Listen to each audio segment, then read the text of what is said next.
Steve, it's just not fair. She always gets her way, all the time. Yeah, well, he always gets the lead in the play. You know, well, my teacher doesn't think I'm good enough. He never likes my work. Well, I never get what I want when I pray. You know, I don't know about you, Steve, but life just isn't fair to me.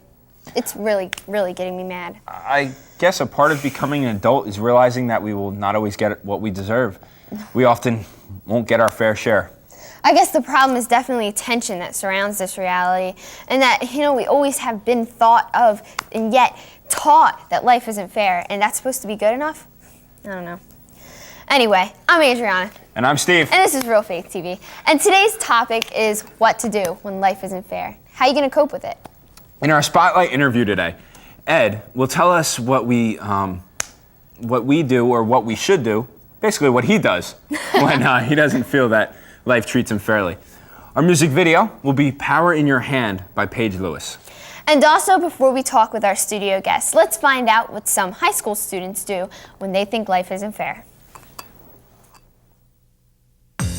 Usually when I'm angry, I probably just scream.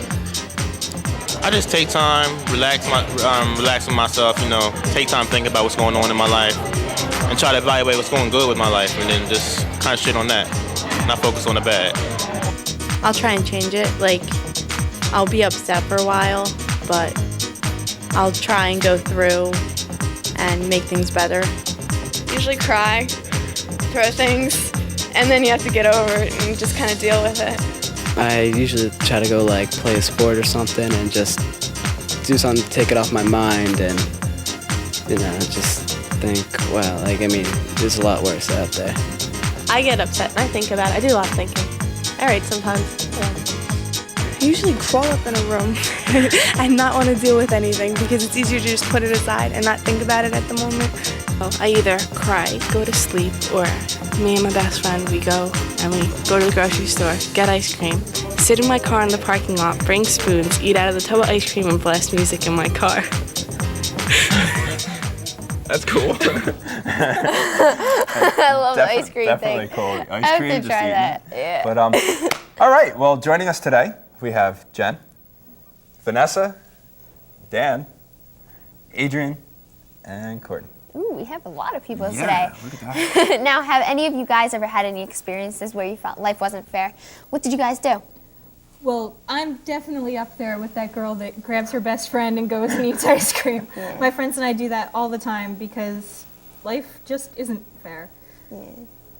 Well, I think like a lot of everyday occurrences, you know, you just think that life isn't fair. And I usually just talk about it with my sisters, and we usually, again, just like rent a movie and like, or just like watch a funny TV show or whatever, you know. Yeah. Not a lot of faze me that much. I mean, I think about, you know, things that happen, but I put it in perspective. Is it really important? And just, you know, blow it by, let whatever happens happen. Mm-hmm. I have a tendency to just sit and think about it. You know, when it isn't fair, I think, all right, why is this upsetting me? And then figure out a way to make it not upset me, to just make it better. Like, I think like that, but there's a park near my house, and when I have the time, I'll chill out at the Take a park walk, because yeah. because it's nice, and it's like I'm going back to my childhood, and everything is like so carefree there with like the little kids and stuff. It's like my life could be so much worse, so should I let this bother me? Yeah, you kind of reminisce the things. And I know writing helps me a lot too. Yeah, writing. Writing, that's such good therapy. I like what you said about the park, actually, because my friend and I just did that last night. I was having a really bad week, and she came and picked me up, and we went to the park and played on the swings. Yes, she it's always a swing and set. she said, Jen, we've got swings and ice cream. How bad can it be? I know. And It's I like, thought, you know, those she's are like really the best. right. It's like you're 5 again, and everything's great. With no worries. Exactly. Life is simple. How about you, Adrian? Well, things lately been getting like worse, but I try to equal it out with the good things. And if things get like bad, like once in a while, I just sneak out, go outside and watch the stars and just think about all the good things that happened, like all the people that care about me, just to forget about all the bad stuff. That's good. Yeah. That's good. It's always good to watch the stars. Yeah. So, reminds you, you know, just how Big the universe big is it, and how small little things that upset Right. you are. You know, many of these teens that, you know, are thinking that life isn't fair, they're not doing well when it comes to coping with the unfairness in life. Yeah. Some throw things, others scream at whoever's around them, and Others, they punch walls and windows Oh and my stuff. God, my friend did that the other day. Although many teens say that they're going to cope well and that they actually do, they say that they forget about it, and some actually put their pain to the side. You know, this isn't coping. At least I don't think it is. I think talking about it, and what Courtney was saying before, therapy, taking a walk in the park, something like that, that's coping with it. To actually be with yourself and be at ease like that. Right, and it's important that we really take the time to acknowledge that we are hurting, and then, you know, For that emotion to come out. Right, take care of that emotion. You know, we have to let that out. Otherwise, it's going to get repressed, and it's just one day it's going to explode. And Keeping it inside. it's going to hurt someone else, and you know, no. it's not good. Not at all. Next on our Spotlight interview, Ed tells us about a couple of his own experiences when he felt that life just wasn't fair. Well, one time I felt life wasn't fair was actually the past 8th grade year. My English teacher, me and my friend, he started grading our papers a lot more harder than he was grading the rest of the class, because we felt that he wasn't being the best teacher he could be. So we went to the head of the school and talked about it, and the principal told us that he wouldn't tell our names to the teacher, but just inquire about it. And somehow the teacher found out about it, I guess. So for like the second half of the year, our papers, like you could just take somebody else and look at ours and see our answers might have been correct, but he was more detailed with our papers. So our grades definitely went down the last trimester. And me and my friend, since we were just about to leave the school, so it was the last year, we didn't really raise that much concern about it, but still it bothered us because we really couldn't figure out what to do. It really made me mad, kind of, because we knew it was the end of the school year, and we didn't want to get him fired, or we didn't want to get him in trouble or anything like that, because we were going to leave, we weren't going to see him again. But we just didn't know where to turn. The hardest thing to accept with my English teacher was probably the fact that we never confronted him himself. We went around him. We told other people, but we never actually confronted him to his face. That's, now that I think about it, we should have done that. Another time, it's just when your parents yell at you or something like that, lots of times you think that it's not fair, and then you think about it and you realize, well, yeah, maybe they did have a little reason to yell at you or get mad at you, but that's just an everyday occurrence, kind of, when you don't really listen to them and they get mad. What do you do? How do you cope with the situation when you feel you have no one or nowhere to turn? Sometimes you can feel really alone. Why don't we go back and talk with Ed and see what suggestions he has? Well, I'm the type of person that would think about it when life doesn't seem fair. I'll just contemplate it and think about it, and I'll go ask other people's opinions about it, and try to figure out what the right thing to do would be. Sometimes it's a lot harder on certain subjects, but usually it works. Sometimes I've gone running, or the school I'm going to has a weight room, so I've been going there sometimes just when I just want to think about stuff. Because I guess it diverts your mind or gives you something new to think about. Another way I cope is by talking to a friend. They may not be able to help me because they've never experienced what I'm having a problem with, but they can still listen to you. And it's just good knowing that somebody's there. Jesus would be a good role model for showing how people should cope. I mean, no matter how much he was persecuted or discriminated against, he always kept on going, always got up the next day and kept on preaching about what he thought was right. Well, I feel that my faith has actually played a big part, because going to church, there's a community there, they'll support you when you have time, when you're in a bad time or you need advice. There's always somebody that will talk to you. I went to a religious ed class, I guess you would call it, and that teacher, he was very helpful. He gave us his number, and if we ever needed to talk to him for any advice or we just had any questions, whatever was on our mind, we could always go to him. I asked him some questions. It was just on like dating and stupid stuff like that. But yeah, some people went to him for like serious stuff. Like he said he was there for like if you ever thought about suicide or anything like that. And I know one person went to him for something like that. And he definitely helped them. A positive suggestion I would give to teens that think life isn't fair is something good will always come after it. I mean, you always have something to look forward to, and if you don't know that it's coming, you can probably guess that something good in your future will happen. Wow, I think that was all really great advice. Really was. What do you guys think? Do you guys want to comment on that, or do you have any other positive suggestions on how to cope when life isn't fair?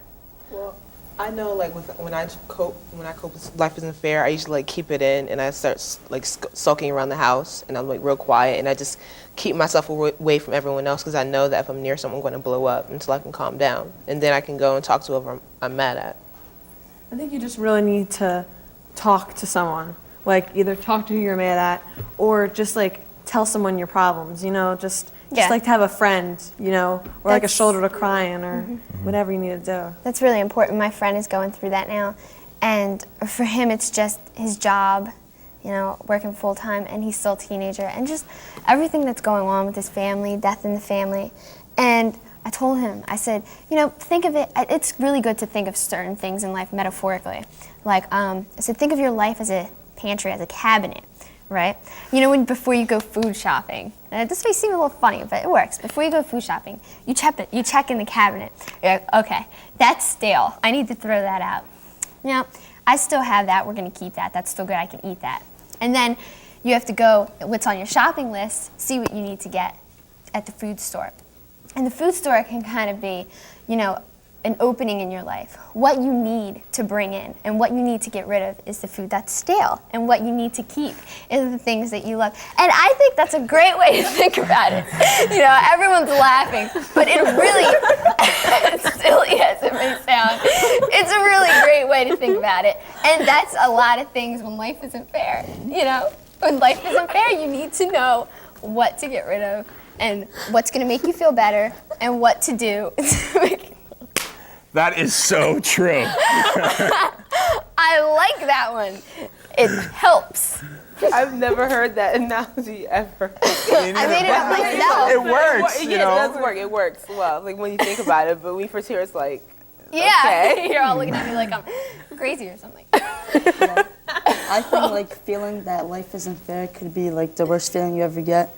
I think that all of us teenagers feel that way, how nothing's going well, school, parents, every single thing, and you just feel like, why did God put me up here? But God has a master plan that we all fit into, and the only way to go up from bottom is up, and people don't realize that. So if you're on the bottom, you have to go up. That's the only thing you can do. So just go with it, relax, talk to someone. If it's serious, get some help. They have things like that, so just don't worry about it. Just relax. It's all right. And I think it's important to really pay attention to who you're choosing to talk to, because it can really help to talk to a friend. And definitely if the problem's serious, like Adrian was saying, you have to go and get help from somebody who's, qualified to do that. But if you're just going to talk to a friend, you have to make sure that your friend is going to be helpful and that your friend stands a positive for the same thing influence. that you do. Exactly, a positive influence. Thank you. That's what I was looking for. Because if you're really down and you're really desperate, you'll take advice from anyone, and you have to make sure that you're seeking out positive advice. Right, like if you tell your friend a problem, you'd be like, oh, let's go get a beer, let's make it all better. No, that does not work, because, so many people I know do that. And it really doesn't work, because guess what? When you get drunk and you're sober again, the problem is still there, and you're plus back. you might have more because you don't know what Exactly, to do. you're back in square one. Yeah, you might like trash your house or something. It's Never. not the I like what you answer. said about the friend, because a little while I was talking to a friend, and I was like, man, me and my parents are arguing again.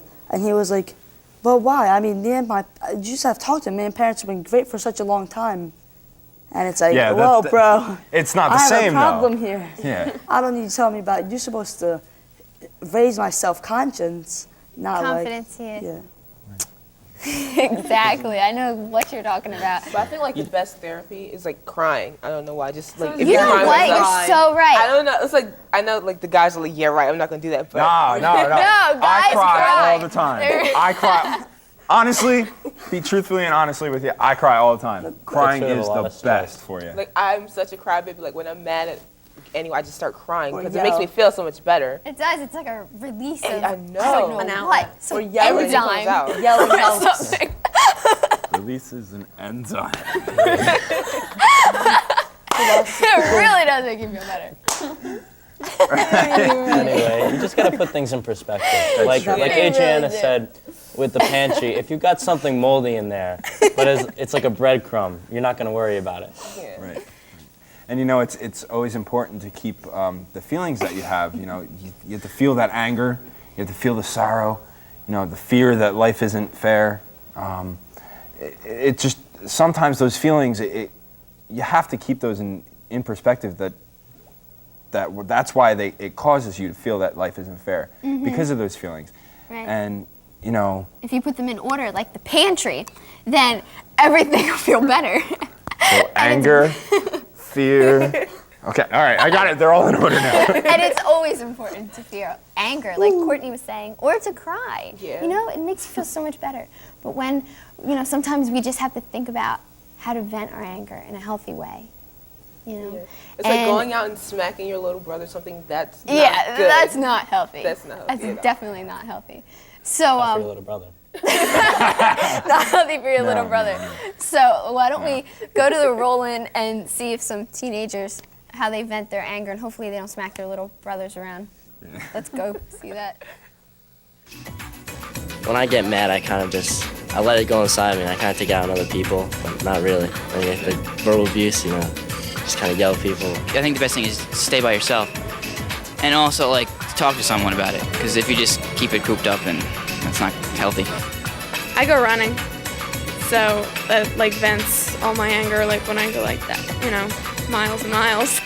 Depends on what you mean by healthy way. Just like yell or like punch a wall or something like that. You mean? Yeah, I guess so. Yeah, I put my hand through a couple of walls here and there. I don't know if that's healthy. I guess I like punch pillows or like throw stuffed animals around my room or something, so I don't like act out on other people.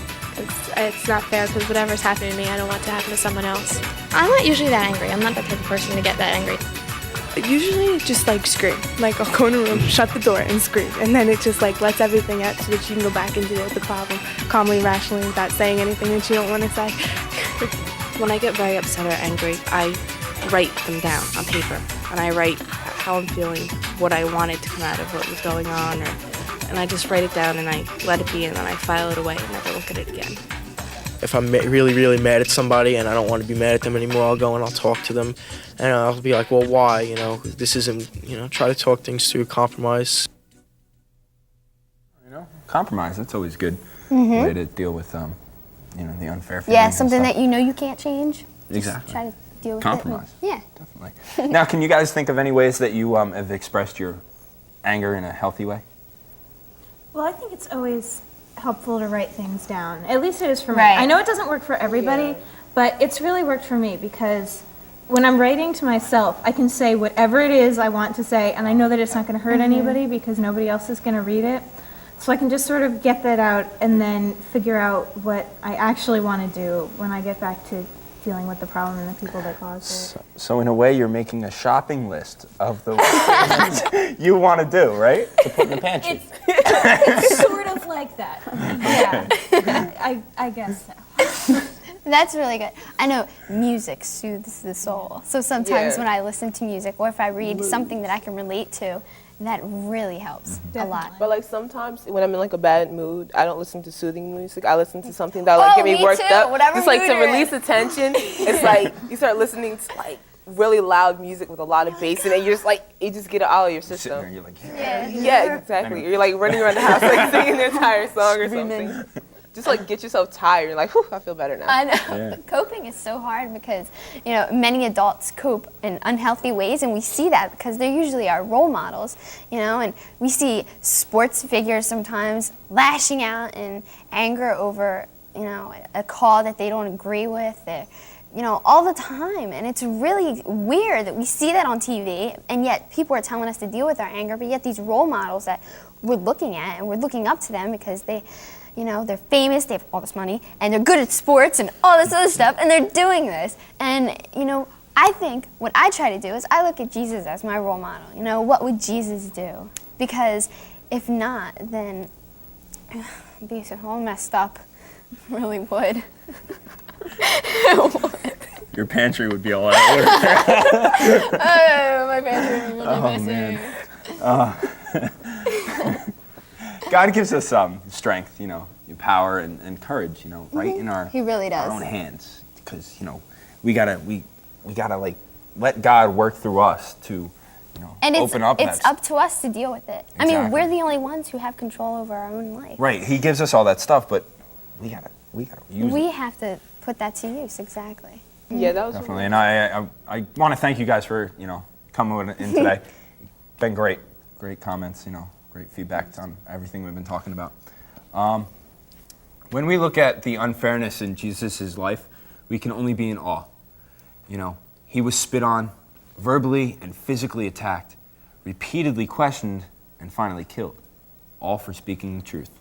That's unfair. Yet he prayed, and stayed close to his Father. And he took time alone to think. We realized that God's ways are not our ways, and he trusted in that. Now, what do you do when life isn't fair? We want to know. So please contact us through our website at www.realfaithtv.com. And if you're not connected to the internet, you can always call at 609-406-7402. Now, until next time, remember that we will never learn healthy ways of coping if we feel, act, and then think. The key to being emotionally healthy is learning to feel our feelings, think about what they are telling us, and then act appropriately. And remember, when life isn't fair, you're the only one who's got the power to change. It's in the palm of your hand. God bless you. We'll see you next time. Real Faith TV.